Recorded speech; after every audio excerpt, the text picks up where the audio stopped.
जय हिंद, जय जोहार। मैं स्वप्निल तिवारी इस डिजिटल प्लेटफॉर्म में आप सभी का फिर से स्वागत करता हूं। दोस्तों, आप सभी सीजीपीएससी प्रीलिम्स की तगड़ी तैयारी कर रहे हैं। इस तैयारी में स्वयं का आकलन करने का सबसे सटीक तरीका होता है टेस्ट सीरीज। जी हाँ, टेस्ट सीरीज ज्वाइन करते समय हमें कुछ बातों का ध्यान रखना चाहिए, जो मैं आपसे शेयर करना चाहता हूं। सबसे पहले तो हमें इस बात का ध्यान रखना चाहिए कि जो टेस्ट सीरीज हम ज्वाइन कर रहे हैं, वहां क्या प्रश्नों की गुणवत्ता वर्तमान परीक्षा के पैटर्न को मैच करती है। क्या वहां जो प्रश्नों का स्तर है वर्तमान परीक्षा में पूछे गए प्रश्नों के स्तर को मैच करता है। जी हाँ, ऐसा ही टेस्ट सीरीज है Chandra academy test series. Chandra academy कई वर्षों से टेस्ट सीरीज के क्षेत्र में विद्यार्थियों का विश्वास हासिल कर चुका है। चंद्रा एकेडमी टेस्ट सीरीज की यही खासियत है कि वर्तमान परीक्षा को ध्यान में रखते हुए ही क्वेश्चंस का निर्माण किया जाता है। इसके अतिरिक्त आपको यह भी ध्यान रखना चाहिए कि आप ऐसी टेस्ट सीरीज दिलाएं जहां अधिक से अधिक विद्यार्थियों के साथ आपका कंपटीशन हो, अर्थात जहां बहुत सारे विद्यार्थी टेस्ट दिला रहे हैं। जब आप बहुत सारे विद्यार्थियों के बीच बैठ के टेस्ट दिलाते हैं, तो कई हजार की संख्या में आप स्वयं का आकलन कर पाते हैं, आपको आपका रैंक मिलता है और आप परीक्षा में आप किस रैंक पे पहुंचेंगे इसका आप एक अनुमान लगा सकते हैं। तो इसके लिए भी चंद्रा एकेडमी एक बेटर ऑप्शन है। इसके साथ ही मैं आपको बताना चाहूंगा कि चंद्रा एकेडमी टेस्ट सीरीज की एक और विशेषता है। यदि आप यहाँ टेस्ट सीरीज ज्वाइन करते हैं, तो आप उन अभ्यर्थियों के साथ तो टेस्ट सीरीज देंगे ही जो पहली बार एग्जाम दे रहे हैं या पहली बार टेस्ट सीरीज दिला रहे हैं। लेकिन चंद्रा एकेडमी के टेस्ट सीरीज के अभ्यर्थियों में काफी अभ्यर्थी ऐसे हैं जो सीजीपीएससी की परीक्षाओं में तथा व्यापम की विभिन्न परीक्षाओं में चयनित है, उच्च पद की प्राप्ति के लिए टेस्ट सीरीज दे रहे हैं और स्वयं का आकलन कर रहे हैं। तो आपका कंपटीशन चयनित अभ्यर्थियों से भी है, नए अभ्यर्थियों से भी है। तो कहीं ना कहीं ये एक बेहतर प्लेटफॉर्म है। तो चंद्रा एकेडमी टेस्ट सीरीज जरूर ज्वाइन कीजिए। यदि आपने Chandra academy test series join नहीं किया है, तो जान लीजिए 2 नवंबर छत्तीसगढ़ भूगोल के पहले भाग से यह टेस्ट सीरीज प्रारंभ हो गई है। आप ज्वाइन कर सकते हैं, आपको क्वेश्चन पेपर अलॉट कर दिया जाएगा। ऑनलाइन मोड में तो आप टेस्ट दिला भी सकते हैं, ऑनलाइन ऑफलाइन दोनों मोड में अवेलेबल है। 29 जनवरी तक यह टेस्ट सीरीज चलेगी। इसके अतिरिक्त टेस्ट सीरीज की और अधिक जानकारी के लिए दिए गए नंबर पे, डिस्क्रिप्शन में दिए गए नंबर में भी आप संपर्क कर सकते हैं। इसके साथ ही मैं यह भी बताना चाहूंगा कि चंद्रा एकेडमी ऑफलाइन क्लासेस तो संचालित है ही, लेकिन चंद्रा एकेडमी अब ऑनलाइन प्लेटफॉर्म पर भी उपलब्ध है। चंद्रा एकेडमी की सारी ऑफलाइन कक्षाओं को आप घर बैठे ऑनलाइन मोड में भी ज्वाइन कर सकते हैं। जी हाँ, चंद्रा एकेडमी की सारी कक्षाएं जैसे कि सीजीपीएससी प्री और व्यापम की कक्षा आप लाइव मोड में या रिकॉर्डेड मोड में भी ज्वाइन कर सकते हैं। फीस डिटेल दी हुई है। आप Chandra academy online classes application download कीजिए या इस क्यूआर को स्कैन करके भी ऐप डाउनलोड कर सकते हैं। प्रीलिम्स और व्यापम की कक्षाओं की वैलिडिटी 1 साल की रहेगी और इसमें वीडियोस की संख्या लगभग 1200 से अधिक है और वर्तमान में जितने भी नए वीडियोस बनेंगे वो आपके कोर्स में ऐड होते जाएंगे। इसके साथ ही आप मेंस की कक्षा भी ज्वाइन कर सकते हैं। मेंस की कक्षा भी आप रिकॉर्डेड मोड में या लाइव मोड दोनों में ज्वाइन कर सकते हैं। मेंस के कोर्स की वैधता रहेगी 2 साल। इसके अतिरिक्त यदि आप केवल मैथ्स की कक्षा भी ज्वाइन करना चाहते हैं, तो उसकी फीस रहेगी मात्र 999। मेरे द्वारा मैथ्स और रीजनिंग का कंप्लीट कोर्स आपको अवेलेबल रहेगा मात्र 999 रुपए में, जिसकी वैधता 6 महीने की रहेगी और 200 से अधिक वीडियो लेक्चर उपलब्ध होंगे। इसके अतिरिक्त आप छत्तीसगढ़ भी पृथक ज्वाइन करना चाहते हैं तो कर सकते हैं, कंप्यूटर की कक्षा ज्वाइन करना चाहते हैं तो कर सकते हैं। व्यापम का आप यदि कोर्स ज्वाइन करना चाहते हैं जिसके अंतर्गत आपको एडीओ, हॉस्टल वार्डन, पटवारी, फूड इंस्पेक्टर, लेबर इंस्पेक्टर सभी के वीडियोस उपलब्ध होंगे, तो 1000 से अधिक वीडियो लेक्चर के साथ आप व्यापम की कक्षा भी ज्वाइन कर सकते हैं, जिसे आप शॉर्ट टर्म बेसिस अर्थात मात्र 2500 रुपए की फीस या ईयरली बेसिस 6999 रुपए की फीस के साथ ज्वाइन कर सकते हैं। बाकी ऑनलाइन कोर्स की अधिक जानकारी के लिए आप दिए गए नंबर पर संपर्क कर सकते हैं। अगर आपको ईयरली पैकेज महंगा लगे या फीस ज्यादा लगी या इकोनॉमिकली थोड़ा डिफिकल्टी है हमारे पास, तो मंथली सब्सक्रिप्शन भी उपलब्ध है जिसमें आप प्री मेंस और व्यापम जिसमें 2500 से अधिक रिकॉर्डेड वीडियो लेक्चर्स उपलब्ध हैं, आप मात्र 995 रुपए प्रति माह देकर भी ज्वाइन कर। चलिए बिना किसी देरी के टेस्ट सीरीज के डिटेल एनालिसिस को शुरू करते हैं। भाई, जिन कैंडिडेट्स ने ये टेस्ट दिया है उन सभी के लिए तो हेल्पफुल है ही। आपको किसी भी प्रश्न में कोई भी डाउट होगा उसका एक्सप्लेनेशन आपको इस वीडियो के द्वारा मिलेगा। जिन्होंने टेस्ट नहीं भी दिया है तो वह इस वीडियो को जरूर ध्यान देंगे। क्यों? क्योंकि ये एक 100 क्वेश्चन का एमसीक्यू है।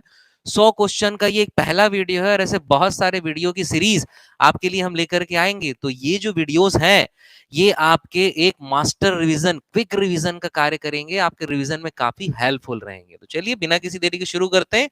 Question number 1।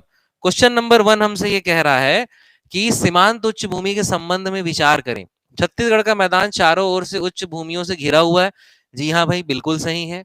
उच्च भूमि गोंडवाना दक्कन ट्रैप शैल समूहों से निर्मित है। इस लाइन में हो सकता है डाउट हो। तीसरा लिखा हुआ है इसका विस्तार लगभग 36,400 वर्ग किलोमीटर है। बिल्कुल सही है। यह उच्च भूमि आद्य शैल समूहों द्वारा निर्मित है।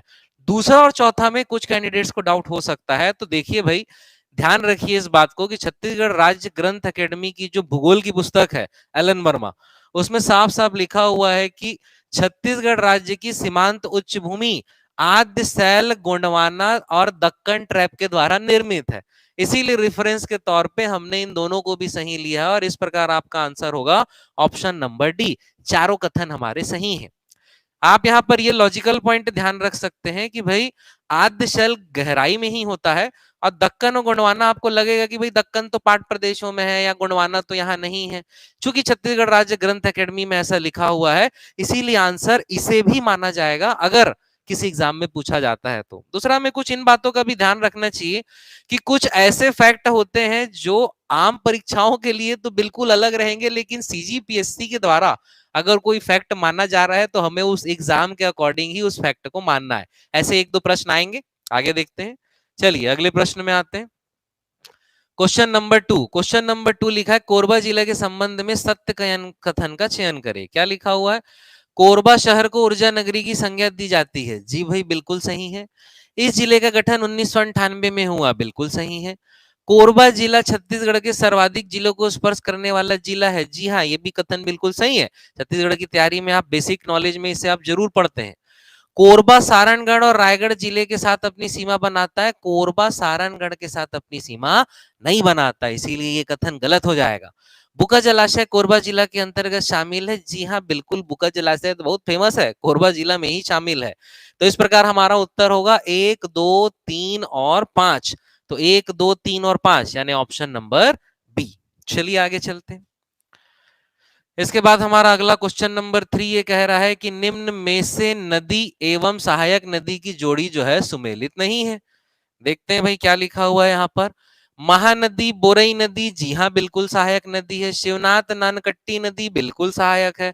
हसदेव की उतेंग बिल्कुल सहायक है। तो बचा आंसर, ये पढ़ने की जरूरत ही नहीं है, पर पढ़ेंगे भी तो भाई ये बस्तर संभाग की नदी है और ये सरगुजा संभाग की नदी है, तो बिल्कुल भी सुमेलित नहीं है।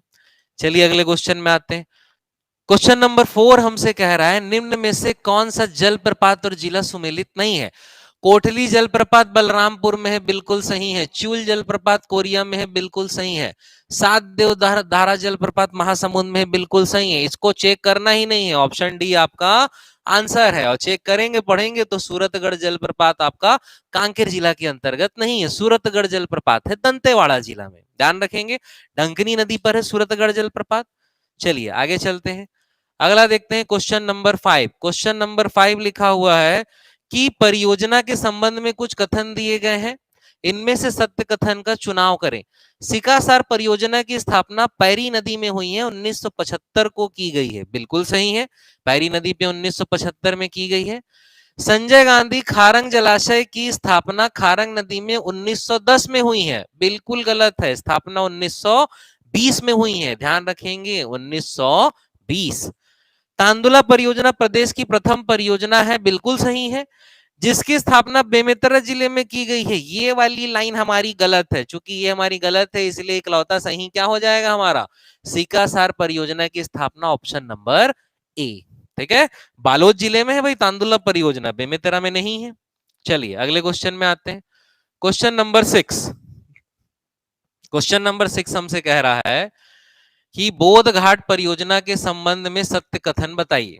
ठीक, तो बोध घाट परियोजना के संबंध में सत्य कथन पहला लिखा हुआ है, स्थान बारसूर दंतेवाड़ा, जी हाँ बिल्कुल सही है। दूसरा लिखा हुआ है नदी शंखनी, अरे बोध घाट तो प्रसिद्ध ही है, इंद्रावती की एक बहुत ही प्रसिद्ध प्रस्तावित परियोजना है ये, तो इसलिए दूसरा वाला तो गलत हो गया। अब आपको सत्य कथन का चयन करना है, तो स्वाभाविक सी बात है कि दूसरा वाला गलत है। दूसरा वाला आपके इस ऑप्शन में भी है, दूसरा वाला इस ऑप्शन में भी है, इस ऑप्शन में भी है, बाकी पढ़ने की जरूरत नहीं है। ऐसे ही ऑप्शन को आपको सेलेक्ट करना चाहिए, आपका समय भी बचेगा और जबरदस्ती दिमाग में प्रेशर भी नहीं आएगा। समझ आ रहा है ना? ये तो 100% आप श्योर है कि जो नदी है शंखनी, और शंखनी नदी तो नहीं है, वो इंद्रावती नदी है, यानी ये वाला कथन आपके ऑप्शन में उत्तर में नहीं आएगा। तो जहां जहां दूसरा दिया है सभी ऑप्शन में दिया, सबको उठा के काट दिया, ऑप्शन नंबर सी, बाकी पढ़ने की आवश्यकता ही नहीं है। समझ आ रहा है ना? यही कुछ छोटे मोटे फंडे हैं जिसे हम इस एक्सप्लेनेशन के दौरान सीखते जाएंगे। चलिए आगे देखते हैं। इसके बाद लिखा हुआ है कि राष्ट्रीय कृषि बाजार पोर्टल के संबंध में विचार कीजिए।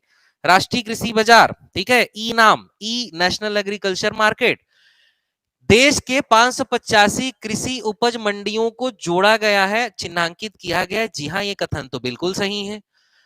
प्रदेश के 14 नियमित कृषि उपज मंडियों को राष्ट्रीय कृषि बाजार से जोड़ने हेतु चिन्हांकित किया गया है। जी हाँ, ये भी बिल्कुल सही है। कुरुद एवं राजिम को उपज मंडी के प्रथम चरण में जोड़ा गया है। भाई कुरुद और राजिम दोनों को जोड़ा जा रहा है, ये तो सही है, लेकिन ध्यान रखिए कुरुद जो धमतरी में है इसे पहले चरण में जोड़ा जा रहा है और राजिम को दूसरे चरण में जोड़ा जा रहा है। पहले चरण में 5 क्षेत्र है और दूसरे चरण में 9 है। 9 और 5 इस प्रकार 14 नियमित कृषि उपज मंडियों को चयनित किया गया है, जिसमें पहले में ही है आपका कुरुद और दूसरे में है राजिम, दोनों प्रथम चरण में नहीं है, इसीलिए तीसरा वाला क्या हो जाएगा? गलत। सत्य कथन का चयन करना है तो पहला और दूसरा सही है, ऑप्शन नंबर ए। ध्यान रहेगा जी। चलिए आगे चलते हैं। इसके बाद क्वेश्चन नंबर 8। क्वेश्चन नंबर 8 भाई आप पढ़े ही होंगे, ये याद होना चाहिए। भारतीय जलवायु के वर्गीकरण के संबंधित जलवायु विशेषज्ञ कोपेन के अनुसार छत्तीसगढ़ की जलवायु कैसी है? तो छत्तीसगढ़ की जलवायु उष्णकटिबंधीय नम पर्णपाती जलवायु है। ये तो मतलब बेसिक भूगोल में आप पढ़ते ही हैं। ये ऐसा चीज है कि यदि आपसे पूछा जा रहा है रैम का फुल फॉर्म, तो ऑप्शन थोड़ी ना पढ़ेंगे आप, सीधा रैंडम एक्सेस मेमोरी पढ़ेंगे। तो वैसे ही छत्तीसगढ़ की जलवायु सीधा आप यही पढ़ेंगे, उष्णकटिबंधीय नम पर्णपाती। बाकी पढ़ के खुद को कंफ्यूज नहीं करना। चलिए आगे चलते हैं। इसके बाद क्वेश्चन नंबर 9। क्वेश्चन नंबर 9 लिखा है कि छत्तीसगढ़ के निम्न नदी अपवाह तंत्र को बढ़ते क्रम में व्यवस्थित करें जल ग्रहण के आधार पर। तो छत्तीसगढ़ में 5 नदियों के जल ग्रहण क्षेत्र है। आपको बिल्कुल पता होना चाहिए पहले से आखिरी का क्रम या आखिरी से पहले का क्रम।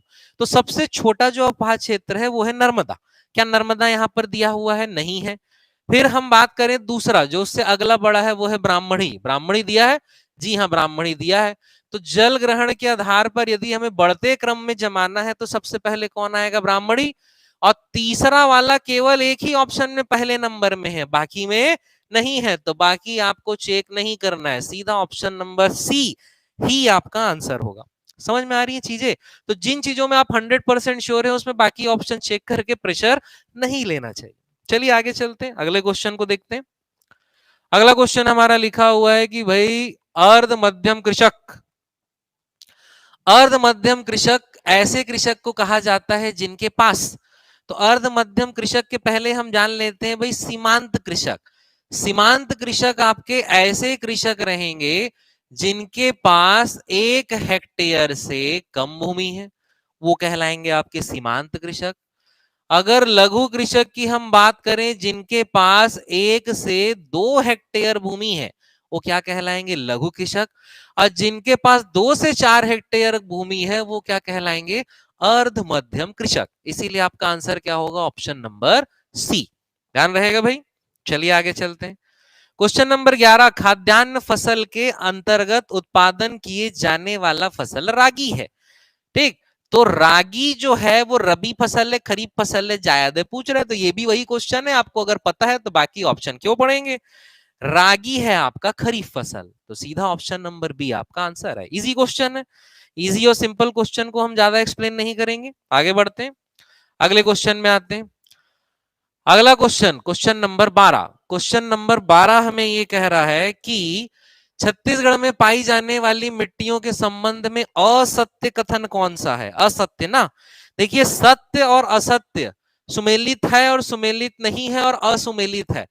क्या होता है, हड़बड़ी में हम चीजों को ध्यान से नहीं पढ़ते हैं, तो ये यही ध्यान से पढ़ना जरूरी है ना। निम्न में सत्य, असत्य, सुमेलित है, असुमेलित है, सुमेलित नहीं है, वही गड़बड़ होता है। चलिए, तो सत्य कथन असत्य कथन आपको बताना है। तो कन्हार मिट्टी की जल धारण क्षमता सर्वाधिक है। कन्हार यानी काली मृदा की जल धारण तो पूरे भारत में सर्वाधिक है, तो यहाँ भी सर्वाधिक है ही, सबसे ज्यादा इसी की होती है, तो ये तो सत्य कथन हो गया। मटासी मिट्टी का विस्तार प्रदेश के मध्यवर्ती भागों में पाया जाता है, धान की फसल के लिए उपयुक्त है। हाँ, लाल पीली मृदा है, यही धान के लिए उपयुक्त है। चूना चूंकि ये कडप्पा शैल समूहों के ऊपर विस्तृत है, ये मृदाएं जो है चूने की इसमें प्रधानता होती है, जो धान की फसल के लिए उपयुक्त है, तो ये भी कथन बिल्कुल सही है। पाल कछार मिट्टी में जल धारण क्षमता निम्न होती है, यह एक उपजाऊ मृदा है। तो देखिए, कछार वर्ड कहीं भी आया वहां ये समझ जाना है, ये नदी के आसपास की मृदा रहेगी, इसीलिए इसे कछारी मृदा कहा जा रहा है। तो नदी के आसपास की मृदा रेतीली होगी, रेतीली मृदा है तो जल धारण क्षमता निम्न होगी। लेकिन जो ये रेतीली मृदा है, ये हमारी फल सब्जी के लिए काफी उपजाऊ होती है, तो अतः यह एक उपजाऊ मृदा है, तो ये भी कथन सही है। अगला पढ़ना ही नहीं है, ऑप्शन नंबर डी ही हमारा आंसर है, क्योंकि ऊपर तीनों के सत्य है। कंफ्यूज नहीं होना है पढ़ के कि डोरसा में मिट्टी में कहीं चना और अलसी तो नहीं होने लग गया आजकल, ऐसा पढ़ के कंफ्यूज नहीं होना है। यही डी आपका आंसर है, क्योंकि ये असत्य है। चलिए आगे चलते हैं। फिर लिखा हुआ है छत्तीसगढ़ राज्य का जूलॉजिकल नाम। भैया ये फैक्चुअल क्वेश्चन है जो आपको बिल्कुल पता होना चाहिए। छत्तीसगढ़ राज्य के जो राजकीय पशु है वन भैंसा, उसका जूलॉजिकल नाम है क्या आपका? बुबलीस अर्नी, बुबलूस बबलीस, ऐसा भी आप पढ़े होंगे, वहां से भी शब्द को लिंक कर सकते हैं।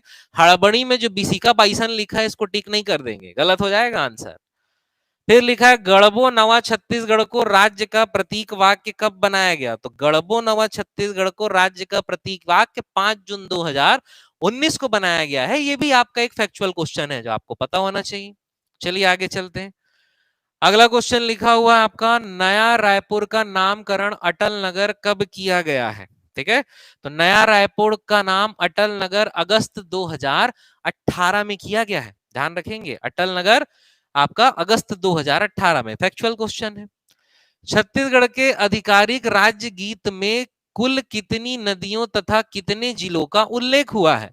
भाई अगर छत्तीसगढ़ का राज्य गीत का आपको शुरू की पंक्ति ही याद है तो नदियां तो वहीं मिल जाएंगी। अरपा पैरी के धार, महानदी है अपार, इंद्रावती है। ठीक है, मतलब 4 नदियों के नाम तो आपको वहीं मिल जाएंगे। तो 4 नदियों के आपके 2 ऑप्शन दिए गए हैं।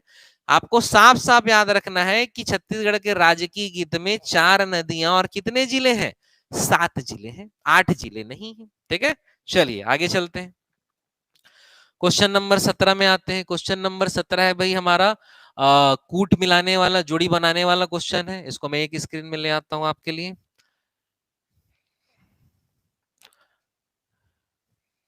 ठीक, इस पीडीएफ का इंग्लिश, इस पूरे क्वेश्चन सेट का इंग्लिश पीडीएफ भी अवेलेबल है। आप चंद्रा एकेडमी के टेलीग्राम चैनल और व्हाट्सएप ग्रुप से उसे जरूर ले सकते हैं।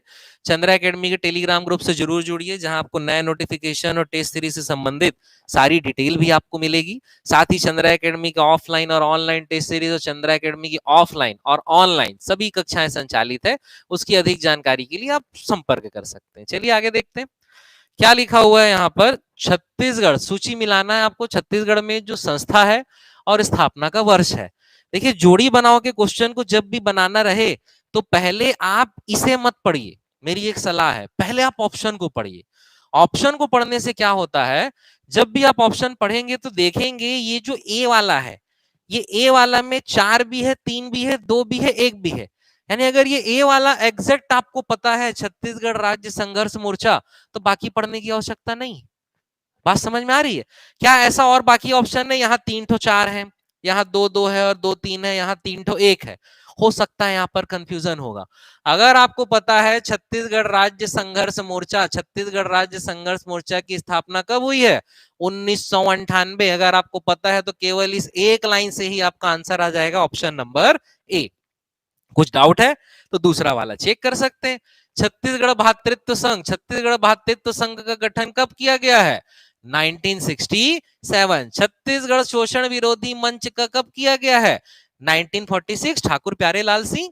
ये छत्तीसगढ़ की राज्य के गठन के जो स्टेप्स आप पढ़े होंगे उसमें ये होगा। उसके बाद छत्तीसगढ़ महासभा का गठन कब किया गया है? 1956।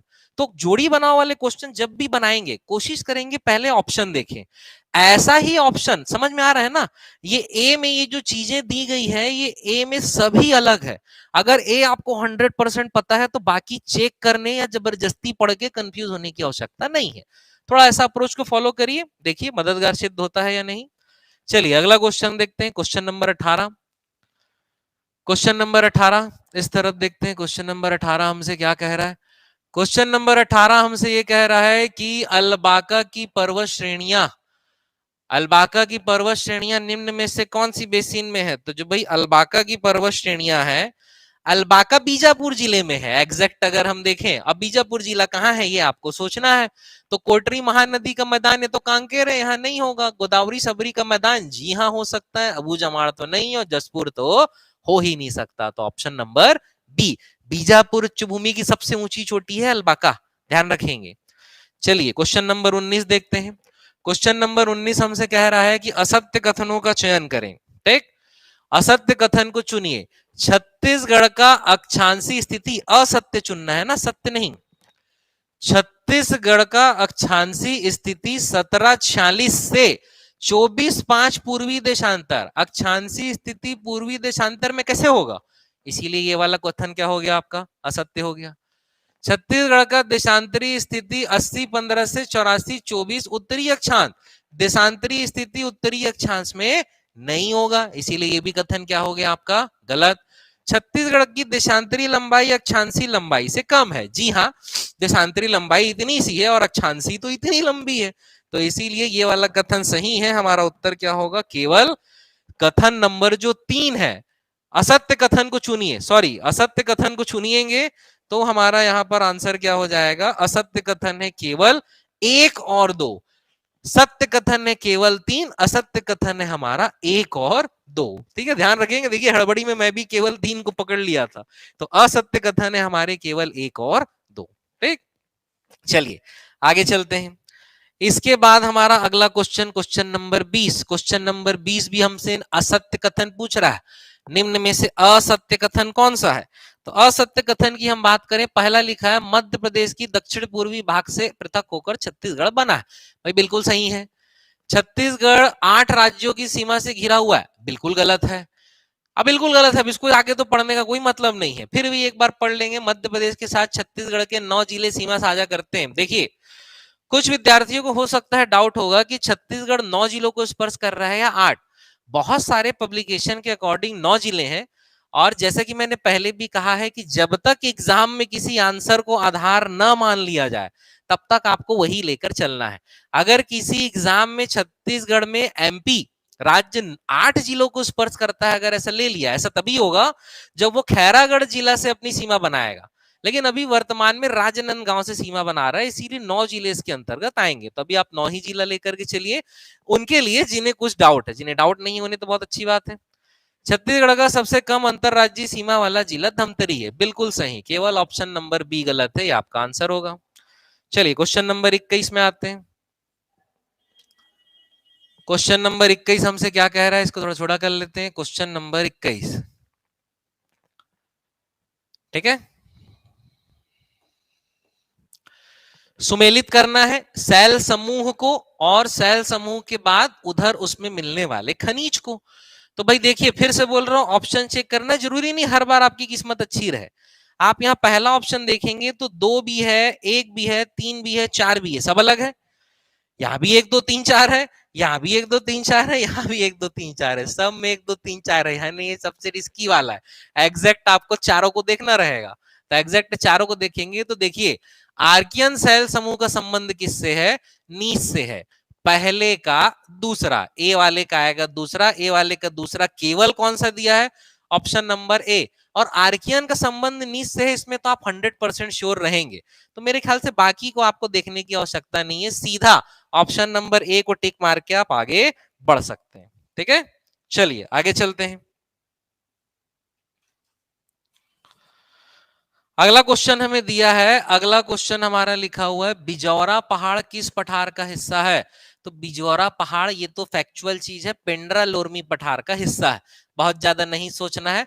ऑप्शन नंबर सी ही आपका आंसर होगा, बिजौरा पहाड़ पेंड्रा लोरमी पठार का हिस्सा है। चलिए अगला क्वेश्चन देखते हैं। अगला क्वेश्चन लिखा है क्वेश्चन नंबर 23। ठीक है, क्वेश्चन नंबर 23 हमें क्या कह रहा है, क्वेश्चन नंबर 23 हमें कह रहा है निम्न में से उस पड़ोसी राज्य को चुनिए जिसकी सीमा समुद्री तट से लगती है।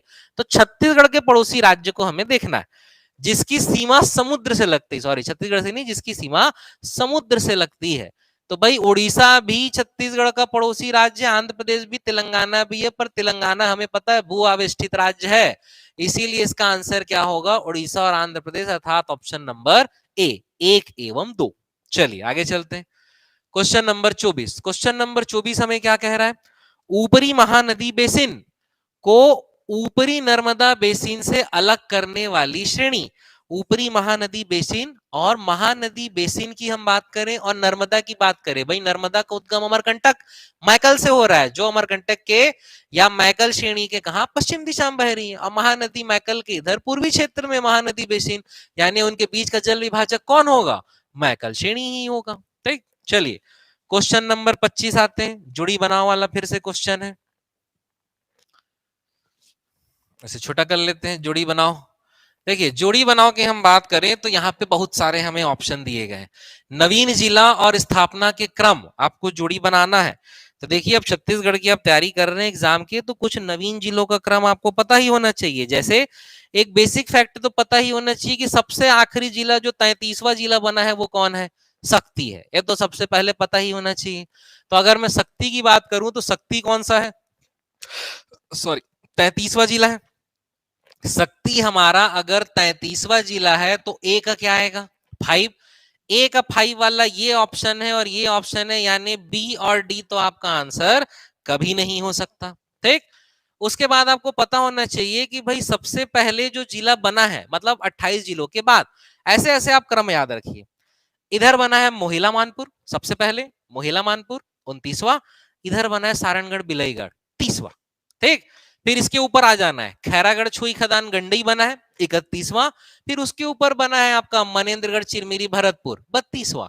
ऐसे आप क्रम याद रख सकते। तो इस प्रकार यदि आप टिक मारेंगे तो भाई आपका जो मोहिला मानपुर रहेगा 29वां, यानी डी का कौन सा हो जाएगा, पहला, और डी का पहला यानी केवल यही है, यानी ऑप्शन नंबर ए। सभी को मैच करने से क्या है, देखिए जोड़ी बनाओ में जब चीजों में आप सबको मैच करते हैं ना, थोड़ा सा समय लगता है, क्योंकि एग्जाम में प्रेशर होता है, वहां हमें कंफ्यूजन क्रिएट होता है, जिसके कारण ऐसा लगता है कि भाई हमसे गलती ना हो, तो समय वेस्ट नहीं करेंगे भाई। आप सीधी सी बात है, 2 ऑप्शन पहले काट दिए, इसको पकड़ लिए, ये तीसरा होगा नहीं, यानी ऑप्शन नंबर ए ही आपका 100% सही आंसर है।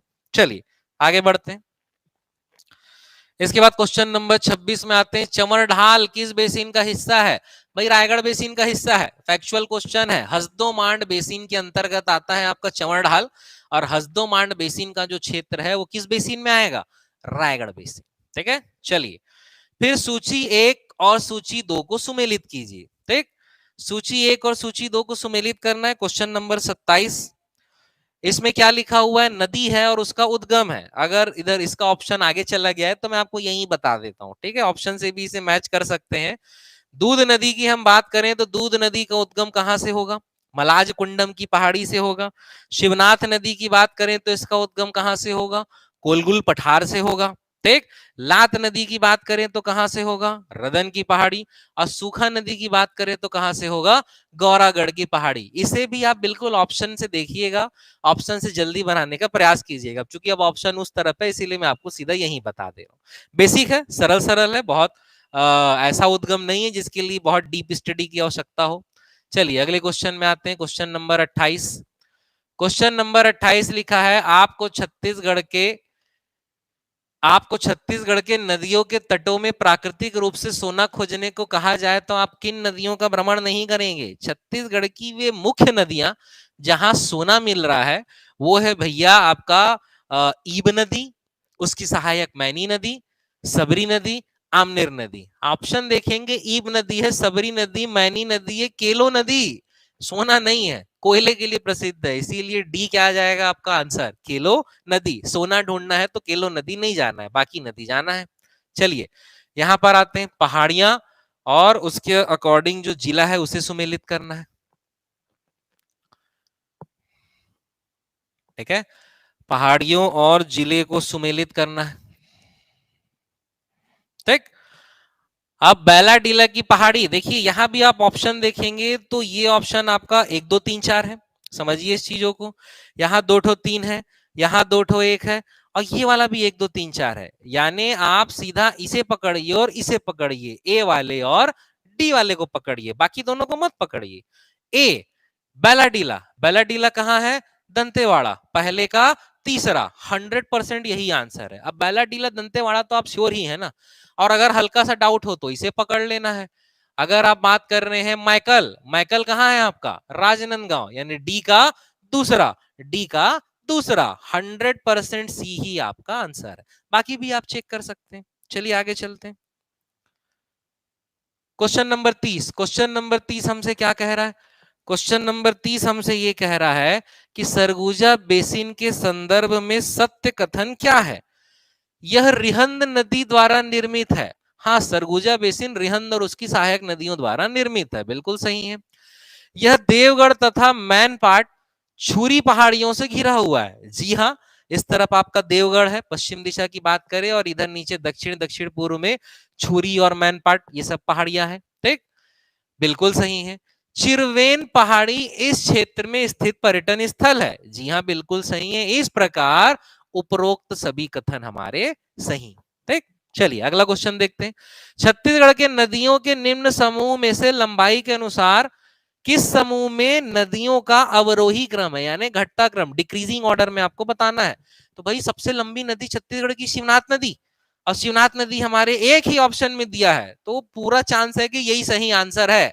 लेकिन इसको थोड़ा सा एक बार पढ़ लेना है भाई, यहाँ शिवनाथ बाद में दे दिया है, नहीं होगा, शिवनाथ बाद में दे दिया है, नहीं होगा, तो एक बार इसे पढ़ लेंगे। शिवनाथ है, उसके बाद इंद्रावती है, मांड है, रिहंद है। जी हाँ, लंबाई के अनुसार बिल्कुल सही क्रम है, इसीलिए ऑप्शन नंबर ए। चलिए आगे चलते हैं। इसके बाद आते हैं भाई क्वेश्चन नंबर 32। क्वेश्चन नंबर 32 थोड़ा सा छोटा कर लेते हैं। क्वेश्चन नंबर 32, क्वेश्चन नंबर 32 क्या कह रहा है, आपको सुमेलित करना है सिंचाई परियोजना और नदी।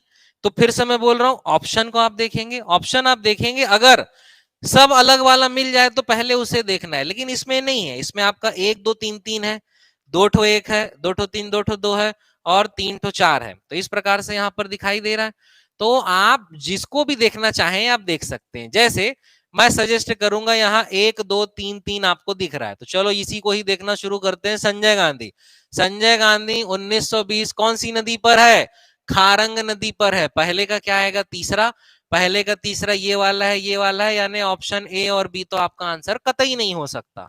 फिर दूसरा पढ़ेंगे, राजीव गांधी परियोजना 1930 किस नदी पर है, मनियारी, यानी बी का क्या है, चौथा, बी का चौथा। बाकी को चेक करने की आवश्यकता नहीं है, और यदि चेक करना भी चाहे तो कर सकते हैं। दुधावा परियोजना किस पे है, महानदी, सी का क्या आएगा, तीसरा, सॉरी सी का क्या आएगा, दूसरा, बिल्कुल सही, और सी का सार पैरी, यानी ऑप्शन नंबर डी आपका आंसर है। जोड़ी बनाओ में मैक्सिमम केसेस में सारे चेक करने की आवश्यकता नहीं होती है। ये अप्रोच थोड़ा प्रयास करेंगे फॉलो करने का। चलिए आगे चलते हैं। निम्नलिखित में से कौन सा कथन छत्तीसगढ़ राज्य निर्माण के संदर्भ में छत्तीसगढ़ राज्य निर्माण प्रक्रिया से संबंधित नहीं है। ठीक है, तो छत्तीसगढ़ राज्य का निर्माण मध्य प्रदेश पुनर्गठन अधिनियम 2000 से हुआ, ये बिल्कुल सही है। मध्य प्रदेश पुनर्गठन अधिनियम को मध्य प्रदेश विधानसभा ने 15 जुलाई 2000 को पारित किया, ये वाला कथन हमारा गलत है। अगर आप 100% श्योर हैं तो बाकी चेक करने की आवश्यकता नहीं है। नहीं तो भाई, मध्य प्रदेश पुनर्गठन अधिनियम 9 अगस्त को राज्यसभा में पारित किया गया, बिल्कुल सही है। मध्य प्रदेश पुनर्गठन अधिनियम लोकसभा में 31 जुलाई को पारित किया गया, बिल्कुल सही है। भाई ये वाले सारे कथन हमारे सही है, केवल ऑप्शन नंबर बी जो है वो गलत है। ठीक है, बेसिक क्वेश्चन है। दंडकारण्य के क्षेत्र में, दंडकारण्य के क्षेत्र के संबंध में असत्य कथन है। दंडकारण्य के क्षेत्र के संबंध में असत्य कथन क्या लिखा हुआ है यहाँ पर, रावाघाट बैलाडीला की पहाड़ी के उत्तर में स्थित है, बिल्कुल सही कथन है। अबू जमाड़ की पहाड़ी के पूर्वी क्षेत्र में केशकाल अवस्थित है, ये सही नहीं लग रहा है। बस्तर का मैदान बैला डीला की पहाड़ी के दक्षिण पूर्व में स्थित है, भाई ये सही है, सॉरी ये सही है सेकंड वाला। अबू जमाड़ की पहाड़ी के पूर्वी क्षेत्र में केशकाल घाटी अवस्थित है, पूर्वी क्षेत्र, मैं थोड़ा उसे पश्चिमी समझ गया। तो अबू जमाड़ की पहाड़ी के पूर्वी क्षेत्र में केशकाल अवस्थित है, बिल्कुल सही है ये। बस्तर का मैदान नहीं है, बस्तर का क्या है भाई, पठार है, यही शब्द गलत है, 100% चांस है यही गलत होगा, फिर भी एक चौथा पढ़ लेंगे। विनता घाटी के दक्षिण पूर्व से सबरी नदी प्रवाहित होती है, विनता घाटी के दक्षिण पूर्व से सबरी नदी प्रवाहित होती है, जी हाँ, ये वाला कथन हमारा सही है। तो इसमें केवल एक ही गलत है, कौन सा, बस्तर का मैदान बैला डीला की पहाड़ी के दक्षिण पूर्व में अवस्थित है, ठीक, ऑप्शन नंबर सी। चलिए क्वेश्चन नंबर 35 देखते हैं। 35 क्या लिखा हुआ है, छत्तीस क्षेत्रीय आधार पर छत्तीसगढ़ के सर्वोच्च भागों को सुमेलित कीजिए। अब इसका ऑप्शन भी आगे चला गया है, ठीक, छत्तीसगढ़ के सर्वोच्च भागों को हमें सुमेलित करना है। क्या लिखा हुआ है हमारा, उत्तरी छत्तीसगढ़, उत्तरी छत्तीसगढ़ का क्या है, सामरी पाट, बिल्कुल सही। दक्षिणी छत्तीसगढ़, दक्षिणी छत्तीसगढ़ का बैलाडीला नंदीराज, बिल्कुल सही। पूर्वी छत्तीसगढ़ का क्या है, बड़े पाट डोंगर, बिल्कुल सही। और पश्चिमी छत्तीसगढ़ का बदरगढ़, बिल्कुल सही। ये तो सारा आजू बाजू दिया गया है, जैसा ऑप्शन में दिया आप उसे टिक मारेंगे। चलिए आगे चलते हैं, बेसिक क्वेश्चन था ये। अब इसके बाद आते हैं क्वेश्चन नंबर 36, ठीक है।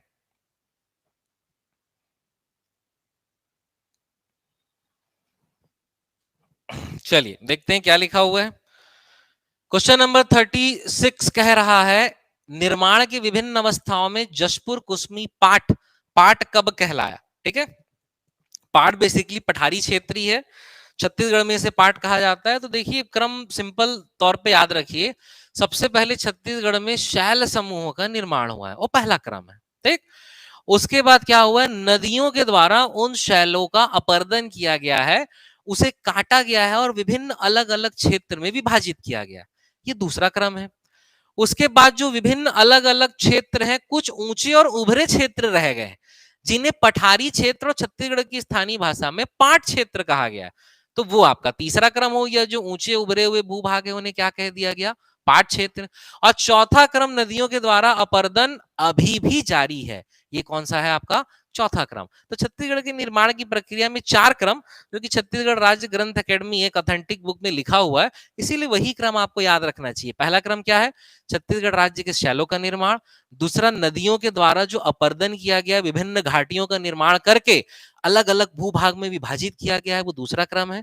उसमें कुछ भूभाग जो ऊपर ऊंचे उठे हुए हैं, उन्हें ही छत्तीसगढ़ में पठारी क्षेत्र को पाट कहा जा रहा है, तो तीसरा क्रम, यानी कौन सी अवस्था है ये, तृतीय अवस्था है, ध्यान रखेंगे। 37वां, छत्तीसगढ़ में दैनिक तापांतर किस महीने में सर्वाधिक होता है, तो भैया मार्च में सर्वाधिक होता है। ठंड गई रहती है, गर्मी आई रहती है, दिन के फटे हाल गर्मी पड़ती है और रात के बहुत ठंडी पड़ती है, ऐसा नहीं है, पर तापांतर इस समय सर्वाधिक होता है। चलिए आगे चलते हैं, क्वेश्चन नंबर 38।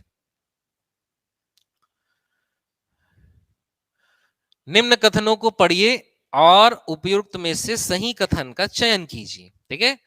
क्या लिखा हुआ है, उत्तरी छत्तीसगढ़ में बघेल खंड पठार के पूर्व, उत्तरी छत्तीसगढ़ में बघेल खंड के पठार का पूर्वी भाग स्थित है, जी हाँ बिल्कुल सही है।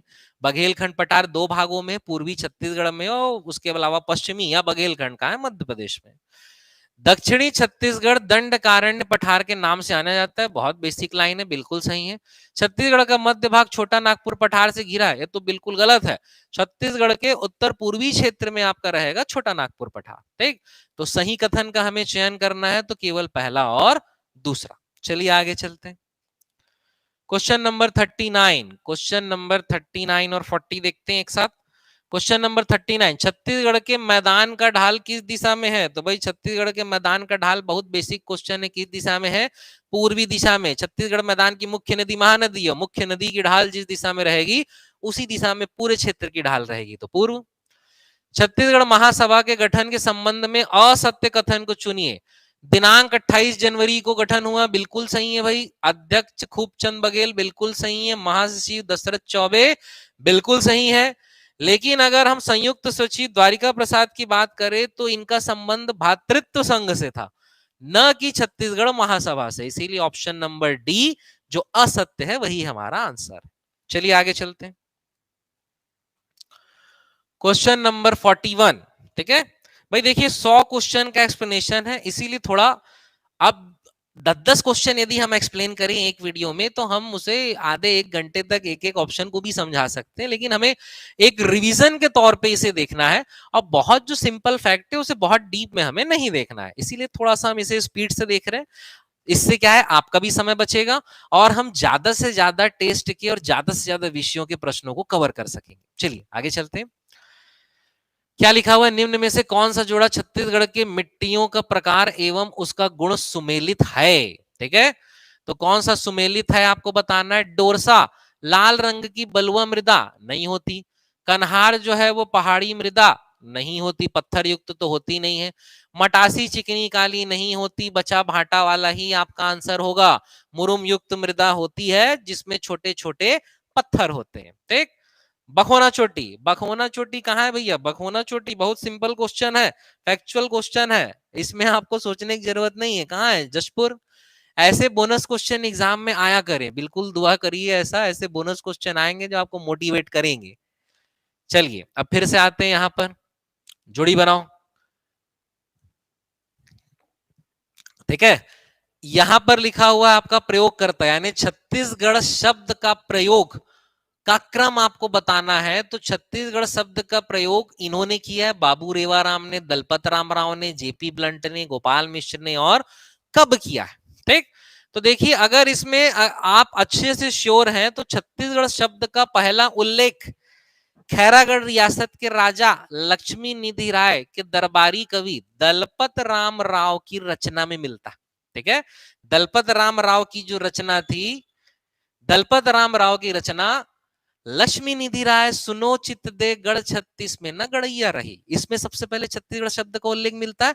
और सबसे पहला उल्लेख जो मिलता है वो है 1487 में सबसे पहला छत्तीसगढ़ शब्द का उल्लेख मिलेगा 1487, अर्थात कौन सी शताब्दी? 15वीं शताब्दी। तो दलपत राम राव, बी का क्या आ जाएगा आपका? एक आ जाएगा। बी का एक आप देखोगे तो दो ऑप्शन है, यानी ए और बी तो आपका आंसर नहीं हो सकता। ठीक। उसके बाद यदि हम बात करें छत्तीसगढ़ शब्द का जो अगला उल्लेख मिलता है वो गोपाल मिश्र 1689 गोपाल मिश्र की रचना खूब तमाशा में छत्तीसगढ़ शब्द का उल्लेख मिलता है। 1689 यानी कौन सी शताब्दी? 17वीं शताब्दी। यानी डी का क्या आ जाएगा? दूसरा। तो डी का दूसरा, ये भी हमारे दोनों में दिया गया है, चलो सही जा रहे हैं, यानी बाकी भी हमको चेक करना पड़ेगा। ठीक। उसके बाद हम बाबू रेवाराम की बात करें तो बाबू रेवाराम 1896, बाबू रेवाराम की रचना विक्रम विलास 1896, मतलब कौन सी शताब्दी? 19वीं शताब्दी। तो बाबू रेवाराम की रचना विक्रम विलास में छत्तीसगढ़ शब्द का उल्लेख मिलता है। तो ए का क्या आ जाएगा? चौथा। और ए का चौथा दिया है केवल ऑप्शन नंबर 1, इसीलिए यही आपका आंसर हो। ठीक। अब देखिए चूंकि थोड़ा सा डिटेल मुझे एक्सप्लेन करना था इस क्वेश्चन में, इसीलिए मैं आपको डिटेल बताया। लेकिन यदि आप केवल चेक करते ऑप्शन नंबर ए, जो अप्रोच मैं आपको शुरू से बता रहा था, केवल ए को चेक करते तो 1 2 3 4 इसमें दिया है, इसमें 2 ठो 1 है, इसमें 2 ठो 3 है, इसमें 2 ठो 2 है। अगर आप केवल इसे ही चेक करते, बाबू रेवाराम कौन सी शताब्दी? 19वीं शताब्दी, पहले का चौथा, सीधा यहीं से आपको आंसर मिल जाता। तो जोड़ी बनाओ, इसी अप्रोच से बनाने का प्रयास करेंगे। चलिए आगे चलते हैं। क्वेश्चन नंबर 44, क्वेश्चन नंबर 44 हमसे क्या कह रहा है? क्वेश्चन नंबर 44 ये कह रहा है कि संस्कृत साहित्य में हिरण्यबाहु किस नदी को कहा गया है? संस्कृत साहित्य में हिरण्यबाहु, याद रखना है आपको, कौन सी नदी को कहा गया है? सोन नदी को कहा गया है, इसीलिए ऑप्शन नंबर ए आपका आंसर होगा। क्वेश्चन नंबर 45, छत्तीसगढ़ के संबंध में असत्य कथन है, छत्तीसगढ़ के संबंध में असत्य कथन कौन सा है? तो देखिए यहां पर लिखा हुआ है 2 नवंबर 1861 को मध्य प्रांत में शामिल हुआ। 2 नवंबर 1861 को मध्य प्रांत में शामिल हुआ, जी हां, सत्य कथन है ये। 1861 में संभाग बना नहीं, 1862 में संभाग बना, इसीलिए दूसरा वाला क्या हो गया, असत्य हो गया। 1861 में पहली बार 3 जिला बना, बिलासपुर, रायपुर, संबलपुर, 3 जिला जो बना था पहली बार, जी हाँ यही बना, तो ये वाला भी सत्य है। 1 नवंबर 2000 को बंगाल प्रांत से अलग, अरे बंगाल से नहीं अलग हुआ, 1 नवंबर 2000 को मध्य प्रदेश से अलग हुआ। हमें कौन से कथन का चयन करना है, सत्य, अर्थात पहला और तीसरा, यानी ऑप्शन नंबर क्या होगा, बी। ठीक, चलिए आगे चलते हैं, अगला क्वेश्चन देखते हैं क्या लिखा हुआ है। दंडकारण्य पठार के उप विभागों में सम्मिलित है। विनता घाटी है दंडकारण्य के पठार में, विनता घाटी ही बस्तर का कश्मीर कहलाता है। दरवा घाटी, जी हाँ बस्तर जिले के अंतर्गत रहेगा आपका दरवा घाटी। मतला घाटी, जी हाँ केशकाल घाटी का हिस्सा रहेगा आपका मतला घाटी, यानी उपर्युक्त सभी ही आपका आंसर है। क्वेश्चन नंबर 47, छत्तीसगढ़ में 1 जनवरी 2012 को छत्तीसगढ़ राज्य जिला पुनर्गठन आयोग के सिफारिश पर कितने जिले बने। बहुत बेसिक फैक्ट है, 9 जिले बने, इस पे बहुत ज्यादा चर्चा करने का औचित्य नहीं है, सरल क्वेश्चन है। चलिए, प्रदेश की मिट्टी की गुणवत्ता परीक्षण के लिए प्रदेश में कितनी प्रयोगशाला की स्थापना की जा चुकी है। भाई ये इकोनॉमिक सर्वे से संबंधित फैक्ट है, जिसका आंसर क्या होगा, ऑप्शन नंबर डी 111, इसे याद रखेंगे। चलिए आगे चलते हैं।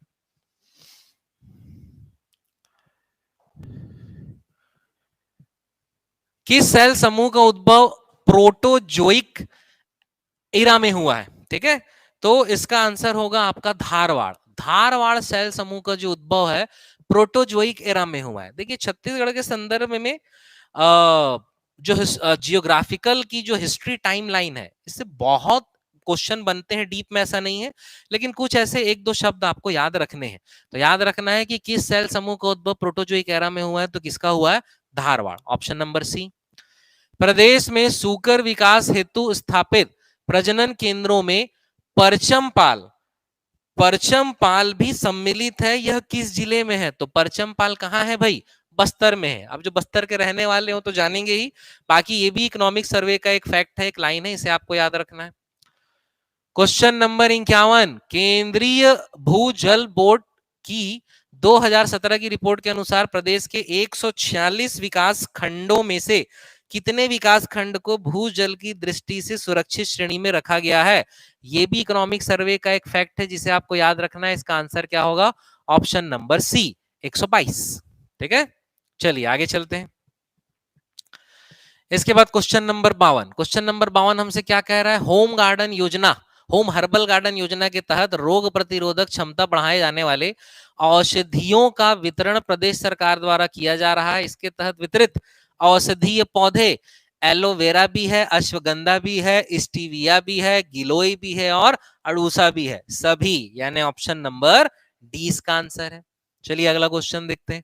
क्वेश्चन नंबर 53, भाई योजना और डेटा वाली चीजें फैक्चुअल चीजें हैं, ये आपको बिल्कुल याद करना ही पड़ेगा, रटना ही पड़ेगा, और उसी आधार पे आप ऑप्शन टिक करेंगे।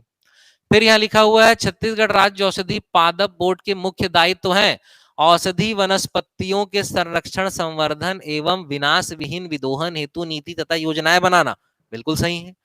औषधि पौधों की पहचान करना, बिल्कुल सही है, पहचान करेंगे तब तो ये काम करेंगे। वन औषधि के विकास हेतु शोध करना रिसर्च करना भी जरूरी, बिल्कुल सही है। जनजाति एवं स्थानीय परंपरागत उपचारकर्ताओं की पहचान करना, ये भी बिल्कुल सही है, इसीलिए इसका आंसर क्या होगा, ऑप्शन नंबर डी। 1 2 3 4 सभी कथन हमारे सही। ठीक, फिर लिखा हुआ है, छत्तीसगढ़ राज्य में वर्तमान में कार्यरत कृषि उपज उप मंडियों की संख्या, तो याद रखना है कृषि उपज उप मंडियों की संख्या 118 है और कृषि उपज मंडियों की संख्या 69 है। दोनों हमारे ऑप्शन में दिया, कंफ्यूज नहीं होना है, उप मंडी 118, मंडी 69। सब इंस्पेक्टर की प्रारंभिक परीक्षा का भी यही क्वेश्चन रहा था, सेम। चलिए आगे चलते हैं।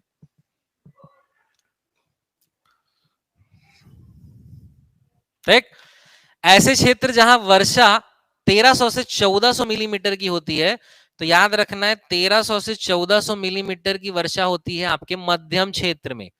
मध्यम क्षेत्र में होती है 1300 से 1400, निम्न क्षेत्र में होती है आपकी 1300 से कम, अधिक वर्षा का क्षेत्र रहता है आपका 1400 से 1500 मिलीमीटर, और 1500 से अधिक वर्षा का क्षेत्र रहेगा आपका अधिकतम वर्षा का क्षेत्र। ध्यान रहेगा। चलिए ये भी क्वेश्चन देख लेते हैं। निम्न में से किसे कडप्पा शैल समूह का आधारी संस्तर माना जाता है? तो बलुआ। चूना पत्थर मिल रहा है, सीधा बलुआ को वहां पर टिक करेंगे। ठीक, चलिए आगे चलते हैं। क्या कह रहा है 57, क्वेश्चन नंबर 57। उस पाट प्रदेश का चयन करें जहां ग्रेनाइट शैल समूह की प्रधानता है, जिसे नीच पाट के नाम से जाना जाता है। यही एक शब्द उत्तर देने के लिए पर्याप्त है। नीच पाट किसे कहते हैं? जशपुर। ऊंच पाट क्या कहलाता है? सामरी पाट। ठीक, तो यहीं से आप सीधा आंसर लगा सकते हैं। क्या होगा आंसर? जशपुर। चलिए आगे चलते हैं। और यहां पर क्या लिखा हुआ है? छत्तीसगढ़ राज्य एवं महाराष्ट्र की सीमा बनाने वाली नदी जिसका विसर्जन वेनगंगा में होता है वो इकलौती नदी है। कौन सी नदी? बाघ नदी। बहुत बेसिक क्वेश्चन है। चलिए आगे चलते हैं। कन्हार नदी की सहायक नदियों को दक्षिण के क्रम में जमाइए। कन्हार नदी की सहायक नदियों को दक्षिण के क्रम में जमाना है तो देखिए सबसे पहले आएगा चनान, फिर पैजन, फिर आपका सिंदूर, फिर क्या आएगा? गलफुला। यानी 3 1 2 4, 3 1 2 4। ऑप्शन नंबर बी ही आपका आंसर होगा। नदियों में उत्तर दक्षिण क्रम आता है, उसे याद रखने के लिए सबसे सटीक तरीका यही रहता है कि आप मैप बनाकर चीजों को ज्यादा से ज्यादा याद रखें, तो आपको अच्छे से याद रहेगा। हाल ही में चर्चित चिंगरा पगार जलप्रपात किस जिले में? गरियाबंद में है। गरियाबंद किसी भी ऑप्शन में नहीं दिया है, इसीलिए आंसर क्या होगा? इनमें से कोई नहीं। चलिए आगे चलते हैं।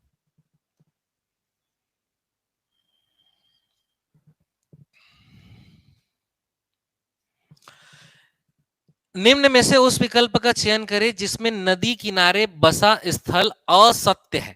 ठीक है, नदी किनारे बसा स्थल असत्य है। इंद्रावती के किनारे बारसूर बिल्कुल सत्य है, बोधघाट परियोजना है वहीं। शिवनाथ नांदघाट बिल्कुल सत्य है। हसदेव लखन घाट बिल्कुल सत्य है। कन्हार नदी तालागांव तो बिलासपुर है, जो आपके मनियारी और बसंती नाला के संगम पर अवस्थित है, तो इसीलिए इसका होगा आंसर ऑप्शन नंबर डी। चलिए आगे चलते हैं। 62, कुटुमसार गुफा के समीप स्थित जलप्रपात जो छत्तीसगढ़ के ऊंचे जलप्रपात में से एक है, ऊंचे जलप्रपात में से एक जलप्रपात माना जाता है, किस नदी पर स्थित है? तो इसके समीप है आपका तीरथगढ़ जलप्रपात जो मुनगा बहार नदी पर है। हड़बड़ी में इंद्रावती टिकनी मार देंगे। चलिए आगे चलते हैं। मोंगरा बैराज किस नदी पर है? शिवनाथ नदी पर है। बेसिक फैक्चुअल क्वेश्चन है। क्वेश्चन नंबर 64, क्या लिखा है? प्रदेश सरकार द्वारा वन भैंसे पर डाक टिकट कब जारी की गई? तो इसका आंसर है 8 अक्टूबर 2019। फैक्चुअल चीज है, इसे आपको रटना पड़ेगा। फिर उसके बाद लिखा हुआ है छत्तीसगढ़ में अधिकांश वर्षा होती है। देखिए ये थोड़ा सा विवादित क्वेश्चन है। छत्तीसगढ़ में वर्षा अधिकांशतः होती है। ठीक, दक्षिण पूर्वी मानसून से दक्षिण पश्चिम, ये दोनों तो होता ही नहीं है, इसको तो काट ही देना। देखिए ध्यान रखिए, पूरे भारत में वर्षा दक्षिण पश्चिम मानसून से ही होती है। पूरे भारत में वर्षा ना, भारत की यदि हम आकृति माने, लगभग मान लीजिए इस प्रकार भारत की आकृति है, ये दक्षिण पश्चिम मानसून से वर्षा होती है। ठीक, और जो बंगाल की खाड़ी से मानसून आ रहा है वो दक्षिण पश्चिम मानसून ही है। कुछ कारणों की वजह से ये उत्तर पश्चिम दिशा में अट्रैक्ट होता है। पहला तो ये अराकान यूमा से टकराता है, इसलिए इधर अट्रैक्ट होता है, मानसून इधर टकरा के रिफ्लेक्ट होता है। दूसरा, ताप के कारण इस तरफ निम्न दाब का क्षेत्र बन जाता है, इधर उच्च दाब का क्षेत्र, और हवाएं उच्च दाब से निम्न दाब की ओर आकर्षित होती है। तो है तो ये दक्षिण पश्चिम मानसून ही, लेकिन प्रवेश करता है दक्षिण पूर्व दिशा से। ये थोड़ा सा एक मैं आपको बेसिक बता दिया। अब यहां पर हम बात करें तो क्वेश्चन में हमें आंसर क्या लेना है? तो क्वेश्चन में इंडिया के किसी भी एग्जाम में पूछा जाए तो आपका आंसर दक्षिण पश्चिम मानसून ही होगा, लेकिन छत्तीसगढ़ में अगर सीजीपीएससी पूछ रहा है तो आपका आंसर क्या है? दक्षिण पूर्वी मानसून। सीजीपीएससी प्रीलिम के एग्जाम में इसे आंसर लिया गया है। इसके बाद भी एक एग्जाम में दक्षिण पूर्वी मानसून से ही अधिकांश वर्षा होती है, ये भी आंसर लिया गया है। तो इसीलिए जब जब सीजीपीएससी में क्वेश्चन आएगा आपको क्या आंसर लेना है? दक्षिण पूर्वी मानसून। लेकिन दक्षिण पूर्वी मानसून जैसा कुछ होता नहीं है, है आपका दक्षिण पश्चिम मानसून ही, अरब सागर की शाखा, और बंगाल की खाड़ी की शाखा, ऐसे उसे डिफाइन किया जाता है। तो कॉन्सेप्ट वाइज ध्यान रखेंगे, लेकिन सीजीपीएससी प्री में क्या टिक करना है, दक्षिण पूर्वी मानसून, इसीलिए हमने भी आंसर यही लिया। ठीक है, चलिए आगे चलते हैं। क्वेश्चन नंबर 66, निम्न में से नदी पौराणिक नाम सुमेलित नहीं है।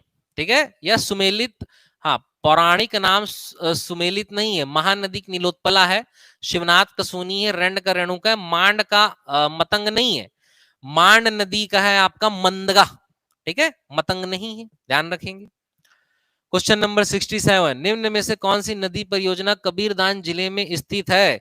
तो कबीरधाम जिले में आपका सरोदा तो स्थित है ही, क्षीरपानी स्थित है ही, गोंदली नहीं है, बालोद जिले में, और घुमरिया नाला आपका राजनांदगांव जिले में है। इसीलिए कौन कौन सी स्थित नहीं है, तो 2 और 4, यानी आपका ऑप्शन नंबर क्या आ जाएगा, सी, ध्यान रखेंगे। चलिए आगे देखते हैं। अब ये दंडकारण्य का जो अक्षांशी विस्तार है, ये आपको रटना पड़ेगा, ऑप्शन नंबर ए, 1746 से लेके 2034 तक। ये बहुत कठिन क्वेश्चन भी नहीं था, और आपको हर संभाग का रटना है या हर जगह का रटना है ऐसा भी नहीं है। छत्तीसगढ़ का अक्षांशी विस्तार 1746 से प्रारंभ हो रहा है, और 1746 से प्रारंभ होने वाला आपका एक ही ऑप्शन है, कौन सा, ऑप्शन नंबर ए। तो आप ऐसे भी टिक इसे मार ही सकते हैं। ठीक, चलिए आगे चलते हैं। क्वेश्चन नंबर 69 हमें क्या कह रहा है, छत्तीसगढ़ बेसिन के संबंध में कथनों पर विचार करें। छत्तीसगढ़ बेसिन के संबंध में किन कथनों पर विचार करना है हमें, सही कथन, सत्य कथन। यह महानदी बेसिन का क्षेत्र है, बिल्कुल सही है। आकृति पंखाकार है, बिल्कुल सही है। इस क्षेत्र में कडप्पा क्रम की चट्टानों का विस्तार है, जी हाँ बिल्कुल सही है, इसीलिए सभी ऑप्शन नंबर डी। चलिए आगे चलते हैं।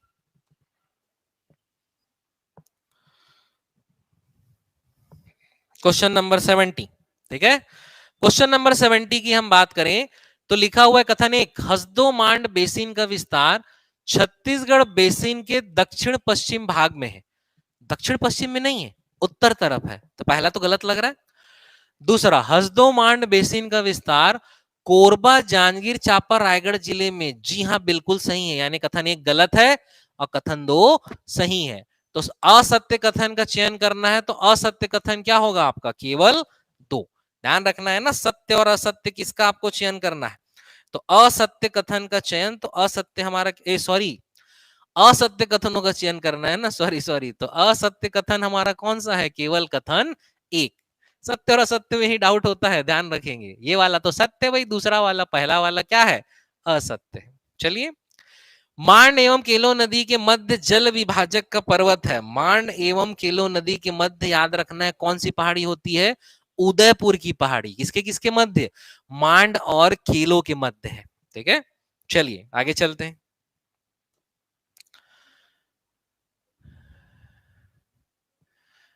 इसके बाद यहां आते हैं गोलापल्ली पठार। गोलापल्ली पठार प्रदेश के किस स्थान पर अवस्थित है। छत्तीसगढ़ का सबसे दक्षिणी पठारी क्षेत्र है गोलापल्ली पहाड़।